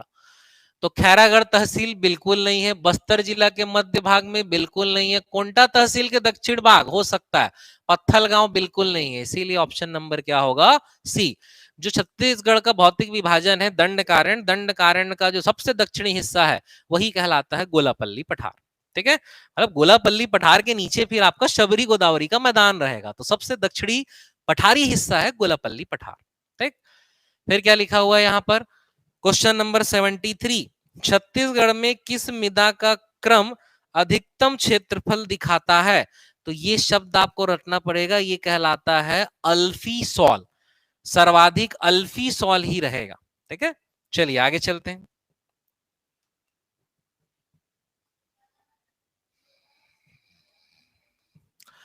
निम्न में असत्य है, छत्तीसगढ़ राज्य की स्थापना मध्य प्रदेश राज्य पुनर्गठन द्वारा हुई, ये बिल्कुल सत्य है। 44 वर्षों तक मध्य प्रदेश में रहा है, बिल्कुल सत्य है। राजधानी रायपुर, ये बहुत सारे विद्यार्थियों को डाउट रहा है। क्षेत्रफल 135 192 लगभग, ये भी बिल्कुल सत्य है। देखिए एक्चुअल में क्या है, छत्तीसगढ़ की राजधानी रायपुर है, लेकिन छत्तीसगढ़ की राजधानी आज की डेट में क्या है, नवा रायपुर है।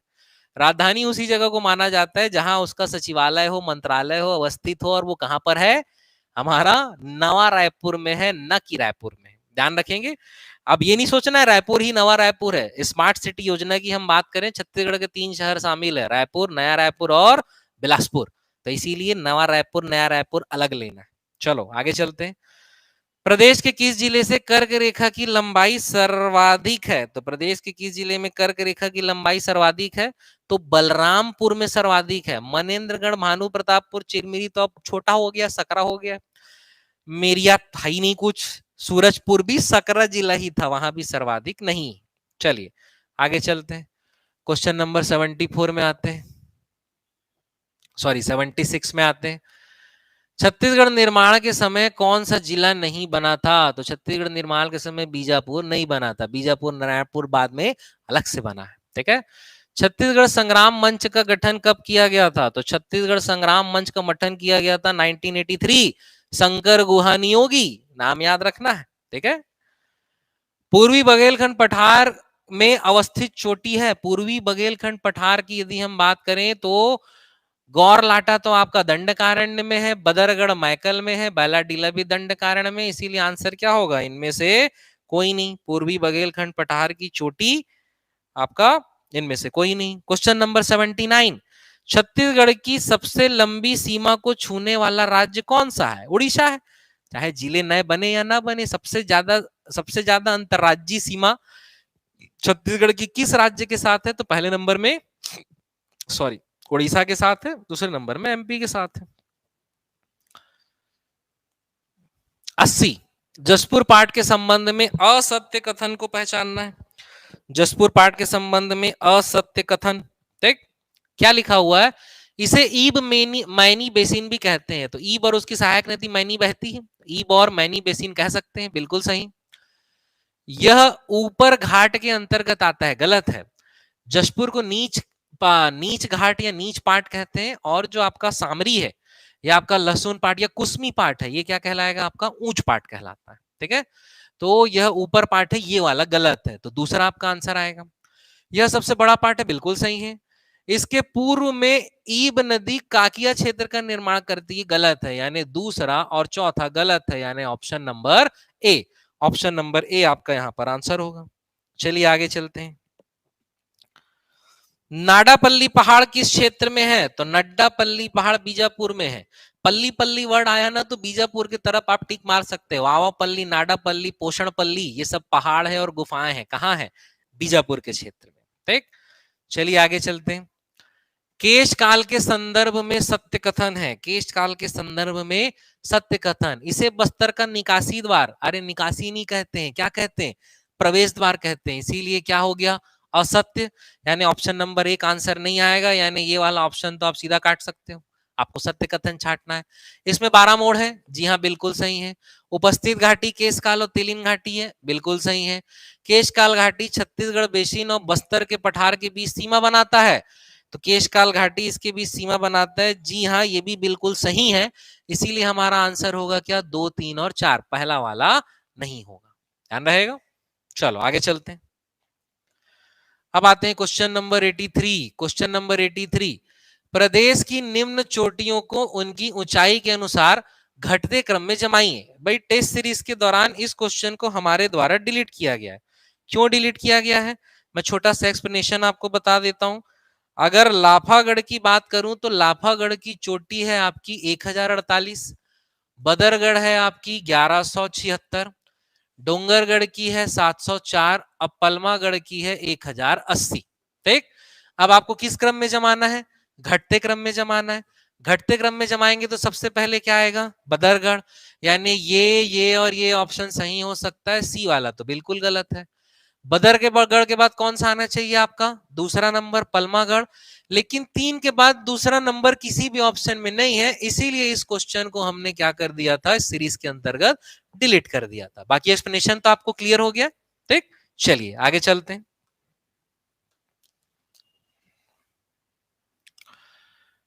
ठीक है, ये क्वेश्चन हमसे क्या कह रहा है? ये क्वेश्चन हमसे ये कह रहा है कि अगर आप राज्य में सर्वाधिक वर्षा वाले क्षेत्रों का भ्रमण करना चाहेंगे तो कहां जाना नहीं चाहेंगे?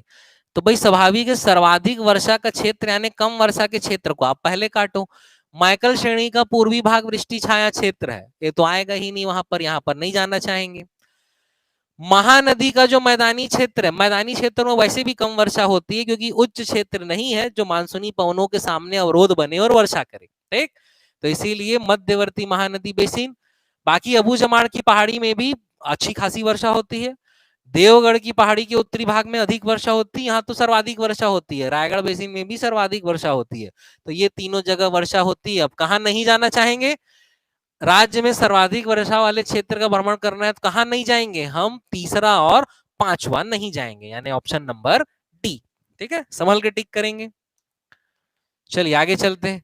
Question number 85। क्वेश्चन नंबर 85 हमें क्या कह रहा है कि दंडकारण्य दंडकारण्य प्रदेश सीमा का निर्धारण होता है दक्षिण में गोदावरी नदी के घाटी द्वारा होता है, उत्तर में महानदी के मैदान द्वारा दंडकारण्य का होता है, बिल्कुल होता है, पूर्व में वेनगंगा और गोदावरी नदी घाटी के द्वारा, पूर्व में नहीं है, ये पश्चिम में है।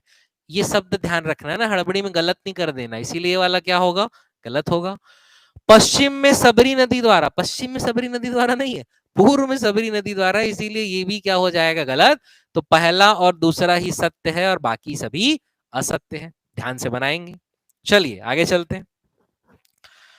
अगला लिखा हुआ है उड़ीसा और छत्तीसगढ़ के मध्य महानदी जल विवाद के लिए न्यायाधिकरण का गठन किया गया। इसके अध्यक्ष है A.M. खानविलकर। ये नाम आपको रटना पड़ेगा। ठीक है, चलिए आगे चलते हैं। छत्तीसगढ़ की भौगोलिक स्थिति के संबंध में विचार करना है और हमें असत्य कथन को पहचानना है। ठीक है, जो कथन असत्य है। छत्तीसगढ़ प्रायद्वीपीय पठार का उत्तर पश्चिमी हिस्सा है, ये तो असत्य है क्योंकि उत्तर पूर्वी हिस्सा है। तो पहला वाला हमारा असत्य हो जाएगा। छत्तीसगढ़ प्रायद्वीपीय पठार का उत्तर पूर्वी हिस्सा है, बिल्कुल सही है। प्रायद्वीपीय पठार की ऊंचाई पूर्व से पश्चिम की ओर बढ़ती है। हाँ, भारतीय प्रायद्वीपीय पठार की ऊंचाई पूर्व से पश्चिम की ओर बढ़ती है, इसीलिए सारी ढाल कहाँ है? पूर्व एवं दक्षिण पूर्व की ओर है, तो ये भी सही है। इस संदर्भ में छत्तीसगढ़ की ढाल पश्चिम से पूर्व की ओर कम होती है, पूरे प्रायद्वीपीय भारत की होती है, इसीलिए सही है। छत्तीसगढ़ का पूर्वी हिस्सा पश्चिम में पूर्वी हिस्सा पश्चिम से कम ऊंचा है, यस, बिल्कुल सही है। प्रायद्वीपीय पठार का पश्चिमी हिस्सा पूर्व से कम ऊंचा है, नहीं, पश्चिमी हिस्सा पूर्व से ज्यादा ऊंचा है, ये गलत। और हमें असत्य पहचानना है, तो पहला और छठवां असत्य है, इसीलिए ऑप्शन नंबर बी। सावधानी से पढ़ना है ना, उसी उसी कथनों को बार बार लिखा गया। चलिए आगे चलते हैं। Question number 88। क्वेश्चन नंबर 88 को हमने डिलीट कर दिया है। क्वेश्चन नंबर 88 को डिलीट करने का कारण है, बहुत ही सिंपल कारण है, ज्यादा इसमें विचार नहीं करना। एग्जाम में भी ऐसा कुछ गड़बड़ दिखे तो आप तुरंत उसे छोड़ के आगे बढ़िए। शंखनी नदी सीधे सीधे इंद्रावती नदी में नहीं मिलती है। शंखनी नदी मिलती है डंकनी नदी में और डंकनी नदी मिलती है इंद्रावती नदी में, इसीलिए इस क्वेश्चन को हमने क्या कर दिया है? डिलीट। चलिए आगे चलते हैं, ज्यादा इस पे विचार नहीं करते, अगले क्वेश्चन में आते हैं। जसपुर सामरी पाट प्रदेश का हिस्सा नहीं है, इसको बहुत पढ़ने की जरूरत नहीं, घरघोड़ा रायगढ़ में है, इसीलिए जसपुर सामरी पाट प्रदेश का हिस्सा नहीं है। क्वेश्चन नंबर 90 आते हैं। असुमेलित का चयन करें। छत्तीसगढ़ राज्य का जनघनत्व 189, बिल्कुल सही है। छत्तीसगढ़ की ग्रामीण जनसंख्या प्रतिशत 76, बिल्कुल सही है।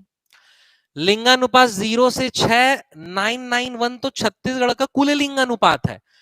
छत्तीसगढ़ का 0 से 6 वर्ष का जो लिंगानुपात है वो 969 है, 969 है, इसीलिए सी वाला गलत रहेगा, असुमेलित है। और वृद्धि दर 2261, बिल्कुल सही। ठीक है, चलिए अब आर्थिक सर्वेक्षण फैक्चुअल क्वेश्चन है जिसे आपको बिल्कुल रटना है और चीजों को ध्यान रखना है। आर्थिक सर्वेक्षण पे के आधार पे जो प्रश्न है उन्हें हम लाइन से देखते जाते हैं। पहला क्या लिखा हुआ है? प्रदेश में स्थापित मछुआरा सहकारी समितियों की संख्या, तो ये संख्या बिल्कुल याद रखना, रट लेना है, कितनी है? 1674। आर्थिक सर्वेक्षण पे जो बेस्ड क्वेश्चन रहेंगे ये पूरे आपके रटने वाले ही क्वेश्चन है। आर्थिक सर्वेक्षण को मेरी सलाह रहेगी काफी ध्यान से पढ़ें, किसी भी नोट्स को फॉलो करें, या जैसे ही इकोनॉमी और आर्थिक सर्वेक्षण का एक टेस्ट सीरीज में हमारे विषय है ही, उसका जब डिटेल एक्सप्लेनेशन मैं करूंगा तो आर्थिक सर्वेक्षण के बहुत सारे फैक्ट आपके लिए मैं कवर कर दूंगा। ठीक, चलिए आगे देखते हैं। निम्न में से किस फसल के उत्पादन में वर्ष 2020 की तुलना में 2021 में वृद्धि हुई है? तो याद रखना है किस में वृद्धि हुई है? मक्का में, दिए गए ऑप्शन में केवल मक्का में वृद्धि हुई है। ठीक है, चलिए आगे चलते हैं। क्वेश्चन नंबर 93 हमें कह रहा है कि प्रदेश में किस दलहन फसल का बोया गया क्षेत्रफल सर्वाधिक है। दलहन में छत्तीसगढ़ में हर इकोनॉमिक सर्वे में लगभग चना ही सर्वाधिक रहता है। तो अगर ऐसा क्वेश्चन कभी भी आए, आप चना को आंख मूंद के टिक मार सकते हैं। चलिए अगला क्वेश्चन देखते हैं। क्वेश्चन नंबर 94, क्वेश्चन नंबर 94 हमें क्या कह रहा है। क्वेश्चन नंबर 94 ये कह रहा है कि प्रदेश के निम्न जिलों को संपूर्ण फसल के क्षेत्रफल के सिंचित क्षेत्रफल के प्रतिशत के आधार पर व्यवस्थित करें। ठीक है, घटते क्रम में व्यवस्थित करना है, यानी सबसे बड़े को हमें सबसे पहले बताना है। तो सबसे बड़े की हम बात करें तो सबसे ज्यादा सिंचित क्षेत्रफल जांजगीर का है, यानी पहले नंबर में हमारा क्या आ जाएगा, जांजगीर आ जाएगा। और ऐसे हमारे सभी ऑप्शन है, इसीलिए 100% सही आंसर आपका कौन सा है, जांजगीर का ही है। उसके बाद दूसरे नंबर की हम बात करें तो दूसरे नंबर में कौन आ जाएगा, रायपुर का सिंचित क्षेत्रफल है, यानी कि एक एक और एक, यानी डी वाला तो आपका आंसर नहीं हो सकता। तीसरे नंबर की हम बात करें तो तीसरे नंबर में आता है आपका दुर्ग, यानी दुर्ग में ये चार और ये चार, यानी बी वाला तो आपका आंसर नहीं हो सकता। चौथे नंबर की हम बात करें तो चौथे नंबर में आता है बलौदा बाजार, चौथे नंबर में बलौदा बाजार आएगा, अर्थात दो, यानी ये वाला आंसर नहीं हो सकता, केवल सी ही आंसर है। और पांचवें नंबर में आपका आ जाएगा गौरेला पेंड्रा मरवाही, जहां पर सिंचित क्षेत्र कम है, पहाड़ी क्षेत्र स्वाभाविक है। तो इस प्रकार आप इसके आंसर को टिक करेंगे। चलिए आगे चलते हैं। प्रदेश में सिंचाई का प्रतिशत कितना हो गया है, तो 38.75 हो गया है। प्रदेश में सिंचाई का प्रतिशत कितना हो गया है, 38.75, ऑप्शन नंबर बी ध्यान रखेंगे। क्वेश्चन नंबर 96 जो है ये हमारे द्वारा टेस्ट सीरीज में डिलीट किया गया है। ठीक, क्यों डिलीट किया गया है, इसके कारण को हम समझ लेते हैं। भाई इसमें लिखा है कि सूची मिलान करें सिंचाई योजना और उसकी संख्या के अनुसार इसे मिलान करें। तो वृहद योजना 8 बिल्कुल सही लिखा है। ठीक है, लघु की हम बात करें तो लघु योजना जो है हमारा 2447, ये भी सही लिखा हुआ है। एनी कट और स्टॉप डैम की हम बात करें तो एनी कट और स्टॉप डैम की जो संख्या है वो 806 है, ये वाला डेटा गलत हो गया है। और मध्यम योजनाओं की संख्या कितनी है, 38 है, इसलिए इस प्रश्न को डिलीट किया गया है। तो इसके एक्सप्लेनेशन को थोड़ा समझ लेंगे। आपके वृहद 8 ही है, उसी के बाद जो लिखा है बिल्कुल सही है। लघु आपका 2447 ही है, बिल्कुल सही है। मध्यम की संख्या 38 है, ना कि एनी कट और स्टॉप डैम। मध्यम की 38 है और एनी कट और स्टॉप डैम की कितनी है, 806। नोट डाउन कर लेंगे, ध्यान रखेंगे इसे। चलिए आगे चलते हैं। क्वेश्चन नंबर 97, 2022-23 में जैविक खेती मिशन में कितनी भूमि को परंपरागत कृषि विकास फसल के प्रदर्शन के लिए चिन्हांकित किया गया। बहुत ही आसान डेटा है, 1000 हेक्टेयर। इसका आंसर क्या होगा आपका, 1000 हेक्टेयर। चलिए अंतिम 3 प्रश्नों में आते हैं। भाई लगातार ये प्रश्न हमारे चल ही रहे हैं। ठीक, अब इसे खत्म करके ही हम पानी पिएंगे। चलिए आगे चलते हैं।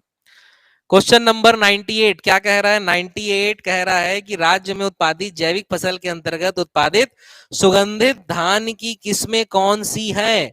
तो सुगंधित धान की किस्में कौन सी है, बहुत सारा है, कौन सी नहीं है, कोसरा नहीं है और सावा नहीं है, यानी चौथा और पांचवा नहीं है। तो पहला दूसरा तीसरा छठवा, पहला दूसरा तीसरा छठवा, ऑप्शन नंबर सी। जब बहुत सारे ऑप्शन रहे कौन से है तो कौन से नहीं है वालों को पहले ढूंढिए, तो आंसर आपको जल्दी मिलेगा। अगर उत्तर पता है तो, नहीं पता है तो उसे छोड़ना ही समझदारी है। चलिए आगे चलते हैं। अब यहां पर आते हैं, क्या लिखा हुआ है क्वेश्चन नंबर 99। क्वेश्चन नंबर 99 ये लिखा हुआ है, कथन 1, कृषि यंत्रीकरण हेतु कृषि सेवा केंद्र स्थापित करने हेतु 5 लाख रुपए अनुदान दिया जाता है। ठीक है, ये आपका सही नहीं है। कथन 2 लिखा हुआ है, राज्य में अब तक 2805 कृषि यंत्र सेवा की स्थापना की गई है। और सत्य कथन का चयन करना है, यानी केवल 2 सही होगा, पहला वाला आपका सही नहीं है। फिर अगला क्वेश्चन आते हैं, आखिरी क्वेश्चन हमारा क्वेश्चन नंबर 100, सही जोड़ी मिलाइए। ठीक है, ये आपका रटने वाला क्वेश्चन है। इसे आप अगर याद रखेंगे तो बिल्कुल इसे याद रखना है कि जो हमारा वर्मी कंपोस्ट होता है और 10 रुपए के हिसाब से इतना क्विंटल, सुपर कंपोस्ट होता है 6 रुपए के हिसाब से इतना क्विंटल, और सुपर कंपोस्ट प्लस होता है वो 6 रुपए 50 पैसे के हिसाब से इतने क्विंटल का विक्रय है। अर्थात ए 2 बीटा, यानी जो पहला वाला आएगा हमारा ए 2 बीटा, ए 2 बीटा वाला कौन सा है हमारा, ये वाला है। फिर जो दूसरा वाला आएगा हमारा B B 3 gamma, B 3 gamma, यही भी मैच खा रहा है हमारा। और जो हमारा तीसरा वाला आएगा सी 1 अल्फा, यानी सी 1 अल्फा, यानी ऑप्शन नंबर बी हमारा आंसर। तो जोड़ी बनाओ के प्रश्न ऐसे भी हो सकते हैं जहां आपको 3-3 जोड़ी मिलान करना पड़े। तो चलिए, ये रहा हमारा टेस्ट सीरीज का पहला डिटेल एक्सप्लेनेशन। मैं आशा करता हूं कि आपको एक्सप्लेनेशन अच्छा लगा होगा, आपके सारे डाउट्स क्लियर हो गए होंगे। इसके अलावा और भी यदि कोई डाउट्स है तो आप बिल्कुल संस्थान से संपर्क कर सकते हैं, आप सीधा मुझसे भी संपर्क कर सकते हैं। आप मेरे नंबर 6261813354 में सीधा मुझसे संपर्क कर सकते हैं। चंद्रा एकेडमी के ऑफलाइन और ऑनलाइन टेस्ट सीरीज दोनों का आप लाभ उठा सकते हैं। इसके साथ ही चंद्रा एकेडमी की ऑफलाइन और ऑनलाइन कक्षाओं का भी आप लाभ उठा सकते हैं। ठीक, तो चलिए आज के लिए मैं इतना ही रखता हूं। अगले डिटेल एक्सप्लेनेशन के साथ अगले टेस्ट सीरीज और जो टेस्ट नहीं दे रहे हैं उनके लिए एक और अगले मास्टर रिवीजन के साथ छत्तीसगढ़ भूगोल भाग 2 के साथ आपसे मुलाकात होगी। Thank you.